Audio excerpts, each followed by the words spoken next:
Alright, in this video we're going to learn a lot of different properties of triangles. I'm going to go through each of the little guided notes that you have in here. It's a lot of different properties, and then I'm going to expect that you fill in the blanks. I'm going to do some of the practice with you, but I'm going to expect that you complete anything that I do not complete during the video. Alright, so the first thing we need to talk about is the angle-side relationship in triangles. So in a triangle, the angle opposite the biggest side is the biggest angle. You could have also said the smallest side, because the one that's opposite the smallest side is the smallest angle, or the most medium side across from that is the most medium angle. So this is the smallest angle. Directly across from that, that is the smallest side length. This one is the biggest angle.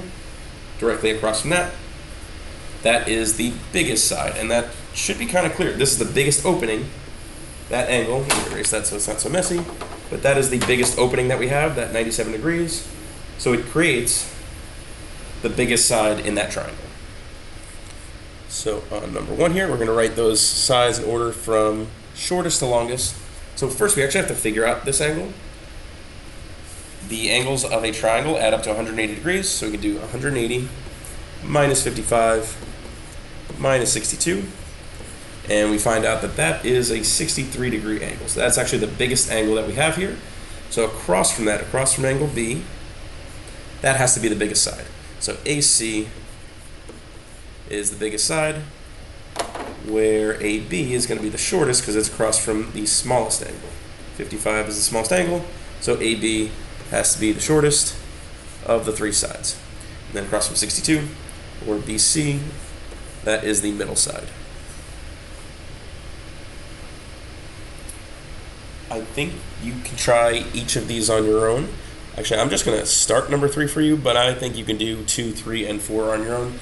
On number 3, definitely draw a picture. It doesn't really matter how it starts. We just know that it's triangle ABC. It doesn't matter how we label this. ABC, it doesn't need to look perfect. Angle A is 60. Angle B is 45. And angle C is 75. From there, you should be able to figure out the longest side of that triangle. Right, try those 3 on your own. The triangle inequality theorem says that the sum of the lengths of any two sides of a triangle are longer or greater than the length of the third side. So this just gives 3 random sides, A, B, and C. So A plus B has to be bigger than C, A plus C has to be bigger than B, and B plus C has to be bigger than A. You add any two up, it has to be bigger than the third one. And that should kind of make sense. I'm going to actually redraw a triangle just disconnected from the 3 sides. I'm just going to draw the 3 sides. I'm going to label one as 10, one as 5, and the third as 16. So this is an example where this is actually not true. The 2 short sides added up are not bigger than the third side, and I'm just showing why this can't possibly be true, really just because they can't really reach that 16. If they're only adding up to 15, especially when I tilt them like this at an angle, they definitely can't reach 16. If they're even laid flat, not going to reach 16. When I tilt them at an angle, they become even shorter, making that really impossible. That could never possibly reach 16. They have to be bigger than 16 in order to reach that distance. So, on this example, I have 3 sides labeled as 8, 12, and x, and I'm going to write a compound inequality to show all the possible side lengths of that third side. So I know that when I add up any 2, like if I take x plus 8, it's got to be bigger than 12. If I take 8 plus 12, that has to be bigger than the third side, which is x. Or if I take x plus 12, all 3 combinations, that has to be bigger than 8. That last one's kind of silly. That can never be false, really. If I'm adding a positive number, it's got to be positive because we're talking about a length here. It's never going to be negative. Positive number plus 12 is automatically going to be bigger than 8, so that is automatically going to be true. I'm going to quickly solve these inequalities just to figure out what x has to be. I'm going to subtract 8 from both sides here and get that x has to be bigger than 4. And I'm going to just add these together and see that x has to be less than 20. I flipped this around, but really all I did was add the 8 and the 12. So x is bigger than 4, but it's smaller than 20. So 4 is less than x, but x is less than 20. So you could set up all those inequalities and solve them, or really, we just want to subtract the two sides that were given to get that minimum side length, and then add them together to find out the biggest it could possibly be. So x has to be somewhere between 4 and 20. It can't be exactly, otherwise these would end up sitting directly on each other to form that straight line. It needs to be a little bit bigger than 12 so that they can be formed at an angle and create a triangle. And I think you can try each of these examples on your own. I'm going to skip down to the next property, which is the triangle sum theorem, which we actually already talked about a little bit. The sum of the measures of the interior angles of a triangle is always going to be 180 degrees. A plus B plus C always adds up to 180. And you can kind of see just with this picture why that has to be true. We have these parallel lines here. A is an alternate interior angle to this, which is also labeled as A. B, which is interior in the triangle, is an alternate interior angle within these parallel lines with this second angle B. And together, 1, 2, 3 angles, they form that straight line, which means they have to be 180 degrees. And if these are the same angles, they're going to add up to the same thing. They're also going to add up to 180. Right, exterior angle theorem is saying that the measure of an exterior angle of a triangle is equal to the sum of the measure of the two non-adjacent interior angles, also called remote interior angles. That is a mouthful, but it's really, really simple. If you draw a triangle and extend one of the sides, the interior angle is here, that's what I'm outlining there. The exterior angle is the angle that's supplementary to it. It forms a linear pair with that angle on the outside of the triangle. It's an exterior angle. That angle is the sum of this and this. And that should make a lot of sense because these three add up to 180, and these two are also going to add up to 180 because they're a linear pair. You can form exterior angles, actually you can form two exterior angles on each vertex of a triangle. You extend a line, extend one of the sides, and you're creating exterior angles there. Any angle that's created by that side being extended on the outside of the triangle is an exterior angle. Just like this. 146 there, that is an exterior angle. The exterior angle theorem says that that angle is the sum of these two. So 5y plus 3 plus 4y plus 8 equals 146. And we're trying to solve for y, so we're going to combine like terms, get 9y plus 11 equals 146. We're going to subtract 11 from both sides, get 135, and then divide by 9. Divide by 9. And find out that y is 15 degrees.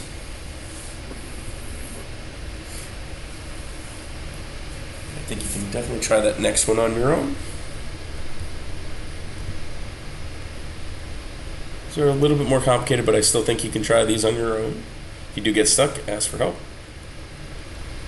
The next properties that we have to learn about is just how we talk about different triangles, how we classify them, either by their side or by their angles. So an equilateral triangle, it's equilateral, all the sides are equal. Isosceles has two equal sides, and a scalene triangle has no equal sides. They're all different lengths. We can also call this one equiangular, which just implies that all the angles are the same, not just all the sides, but those are really the same. If all the angles are the same, all the sides have to be the same, and vice versa. All right, then we can talk about the angles. If we have all three angles that are less than 90 degrees, we call that an acute triangle. A right triangle has one 90-degree angle, and an obtuse triangle has one that's bigger than 90 degrees. All right. The base angles theorem says that two sides of a triangle are congruent if and only if the angles across or opposite, I'm going to say opposite here, are congruent. So I think it's easy to see this in the picture. These sides are congruent if and only if the angles across from them or opposite them are also congruent. So and it's a definition, so it goes either way. If CA is congruent to CB, then we conclude that A and B are the same angle, and vice versa. If we know that A and B are the same angle, then we know that those two sides are the same length.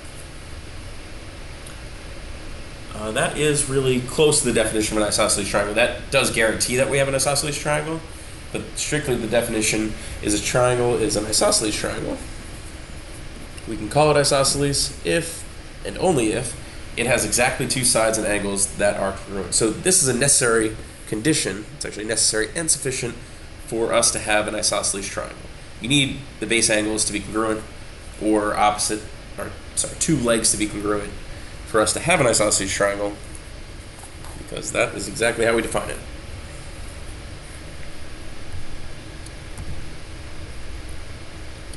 Alright, we're going to do a couple of these. I'm going to do the first one actually. Measure of ABC and the measure of BCD are the same.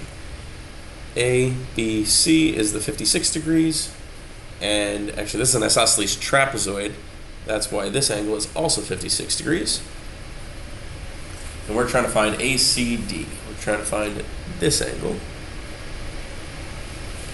So we have a triangle here where we can use the triangle sum theorem. We know that 56 plus 85 plus something in here, I'm going to call that a question mark, equals 180.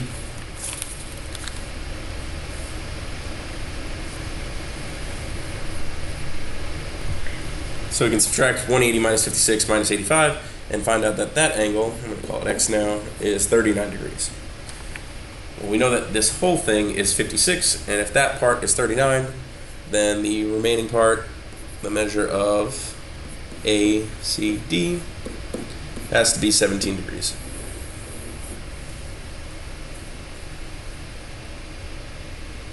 Actually, I'm just going to get number 2 started. These are measured as congruent. So this is an isosceles triangle. If they are congruent, then these base angles are congruent also. So if that's x plus 10, then that is also x plus 10. Use those expressions to figure out what angle G must measure.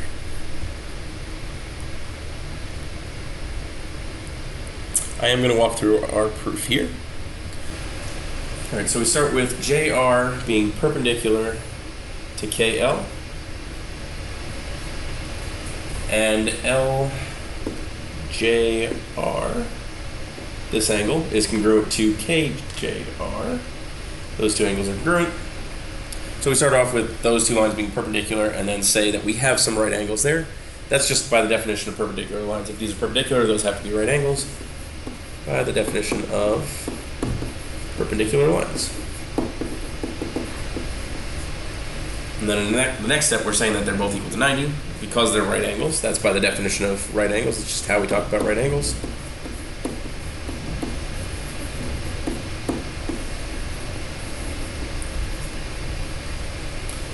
And then we put our next given information in there. Our next step is just saying that these three angles, J, K, R, these three angles add up to 180, and then same kind of thing for these three angles add up to 180. That is the triangle sum theorem.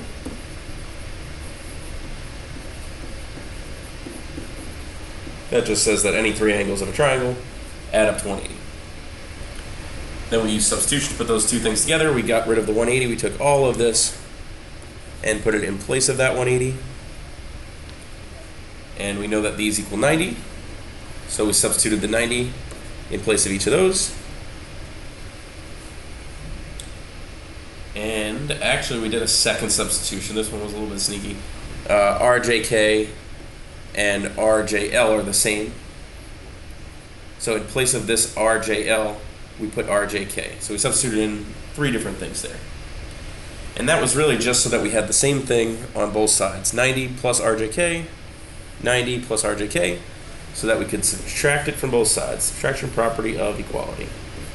And that just leaves us with J, K, R, and JLR as congruent angles. And so, since we have those congruent angles, We know that this is an isosceles triangle just based on the definition of an isosceles triangle.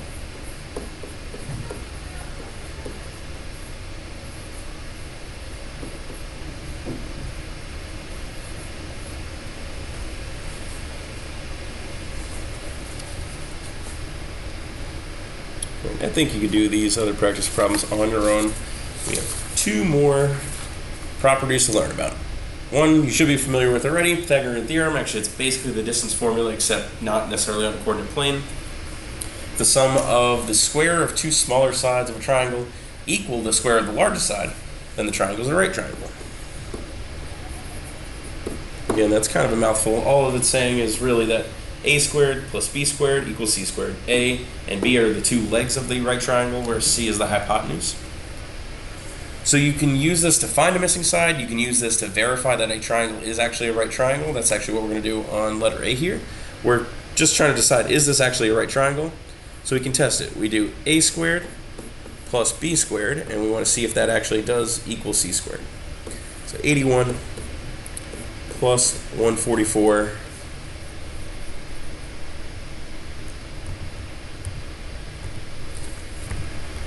We want to know if that equals 17 squared or 289. It does not. That equals 225, which is 15 squared actually. Since that does not equal 289, nope, that is not a right triangle.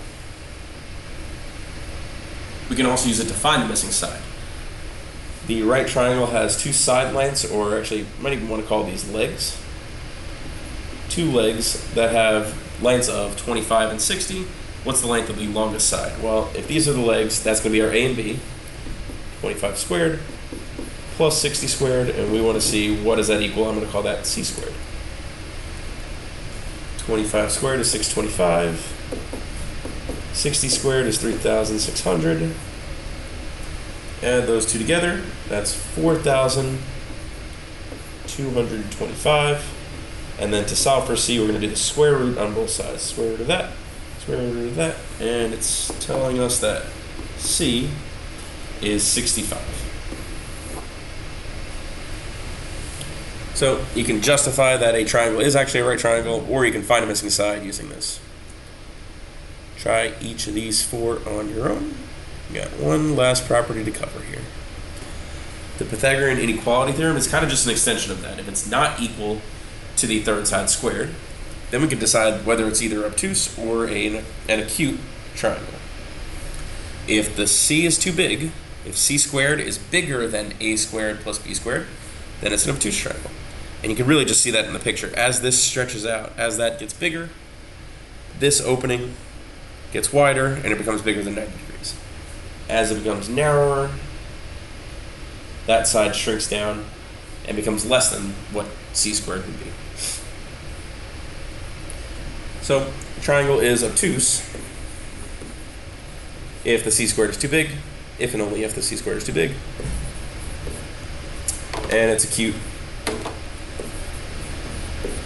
if and only if c squared is less than less than a squared plus b squared. All right, so I'm going to do a couple of these. We're going to do the 2 shorter sides as the legs, 11 squared plus 21 squared, and we want to see if that equals 23 squared. I'm always going to put that equal sign, kind of just hoping that it's going to be a right triangle. 11 squared plus 21 squared is 562. 23 squared is 529. So the c squared is smaller than if it were a right triangle. That is an acute triangle.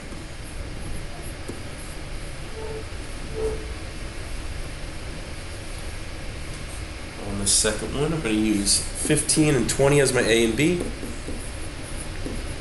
And then 25 has to be the hypotenuse. That is hopefully across from that right angle. That's 225 plus 400. And 25 squared is 625. I'm just squaring each of those numbers. I'm going to add those up and find out that 625 does in fact equal 625. So that actually is a right triangle. And then one more. This picture kind of gives it away, but I still want to plug into that equation just to justify it. I'm going to say 2 squared plus 6 squared is equal to 7 squared. So that's 4 plus 36 equals 49. Well, it doesn't equal 49. 40 is less than 49. So the c squared is bigger than a squared and b squared put together. So that is an obtuse triangle. All right, go back to any practice problems we didn't fill in together. Try your best. Ask for help when you get stuck.